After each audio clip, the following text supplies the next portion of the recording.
This is your Barbados Today morning news update for Wednesday, August the 22nd. I'm Emmanuel Joseph. Thanks for joining us. Topping the news at this hour, some of Barbados's long-time and most frequent visitors appear to be wary about the suite of tax measures imposed on the tourism industry, leaving them with a very nasty taste on the verge of cancelling future trips or possibly slashing the length of their stay. Barbados Today contacted a number of frequent visitors who suggested the Prime Minister, Mia Mottley, needed to reconsider the taxes imposed on the sector during the June 11th mini-budget. A regular visitor who took his concerns to the Prime Minister in an email said he feared many fellow nationals from the island's #1 source markets, that's the United Kingdom, would choose other destinations. Describing the measures as foolhardy, Michael Bowler, who is booked to take his 23rd Barbados vacation with his wife later this year, told Barbados Today he was on the verge of cancelling as they were very opposed to the taxes. A 54-year-old grandmother appeared in court yesterday charged with child abuse. The woman, who lives in a St. Michael community, is accused of willfully assaulting her 11-year-old granddaughter in a manner likely to cause unnecessary injury to her health, as well as assaulting her, causing her actual bodily harm. The accused grandmother pleaded not guilty to the charge, which reportedly occurred on August the 18th. With no objections from the prosecution, she was released on $2,500 bail to return before Magistrate Douglas Frederick in the District A Magistrates Court on December the 4th.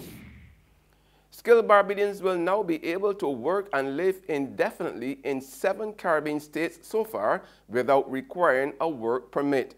The announcement was made yesterday during a news conference by Barbados's ambassador-designate to CARICOM, David Comachong.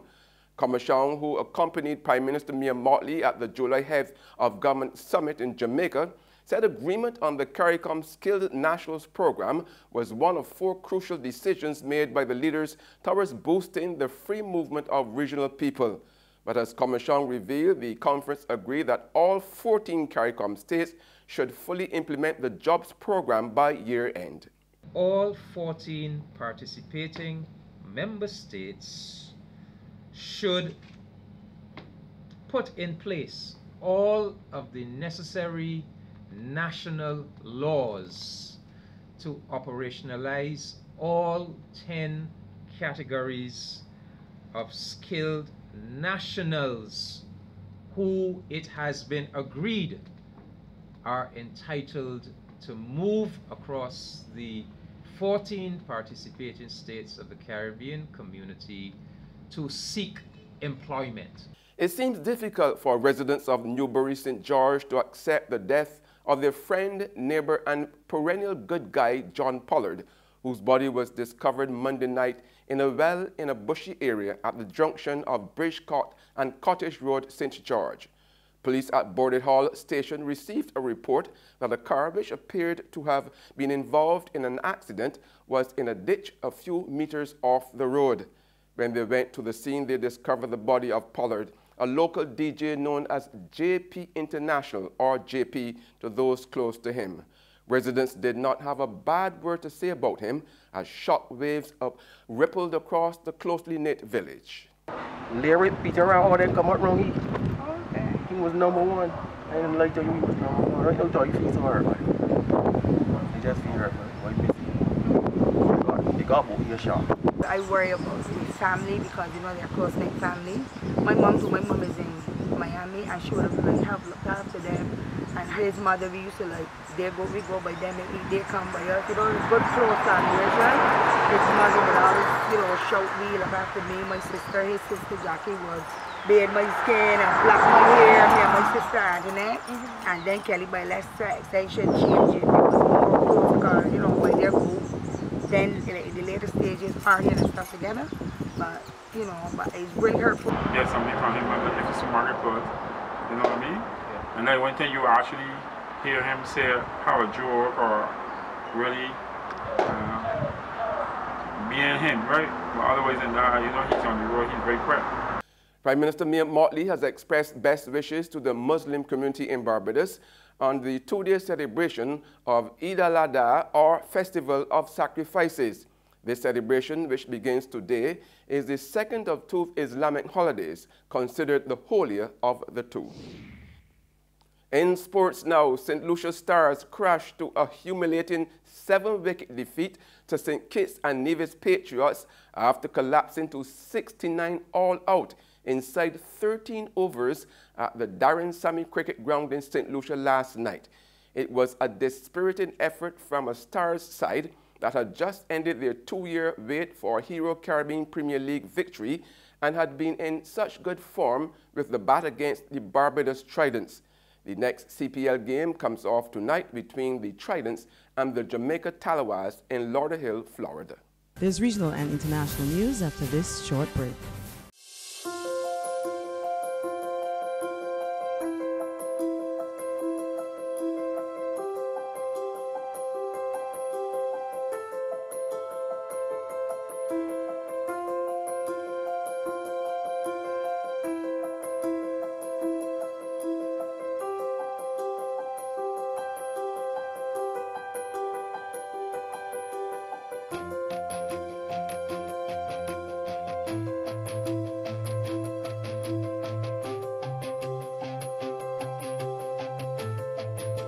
Barbados Today, news you can trust.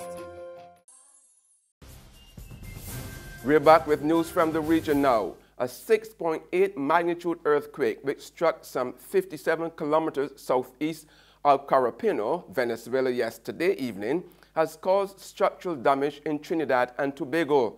The quake, which also shook Barbados, Grenada, Guyana, St. Lucia, St. Vincent and the Grenadines and Suriname, appears to have been strongest felt in Trinidad, with the Caribbean Disaster Emergency Management Agency reporting communications challenges, including power outages in some areas, but no related injuries. SEDEMA said last night it was continuing to monitor the situation, but assured that there was no tsunami threat at this time. And on the international scene, ex-Trump campaign chief Paul Manafort has been found guilty on 8 charges of tax fraud, bank fraud, and failing to disclose foreign bank accounts. It was the first criminal trial arising from the Justice Department probe into alleged Russian election meddling. But none of the charges relate to collusion with Russia in the election.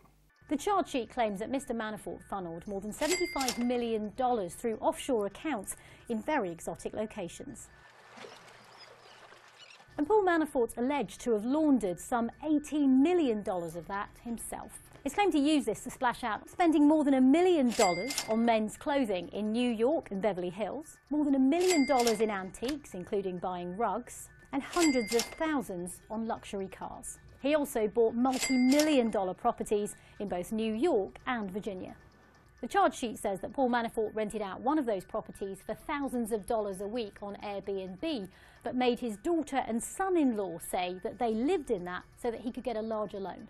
Investigators say that none of this was declared to the taxman and that Manafort and Gates tried to cover this all up. And that's news and sports. But for the very latest, visit our website at www.barbadostoday.bb. You can also subscribe to our e-paper, email updates, or like us on Facebook, and sign up for breaking news alerts via WhatsApp. We are also on Izumi Media in bus terminals, as well as screenplay at supermarkets and gas stations near you. Now you can also hear us on Mix 96.9 FM. I'm Emmanuel Joseph. Have a fantastic day.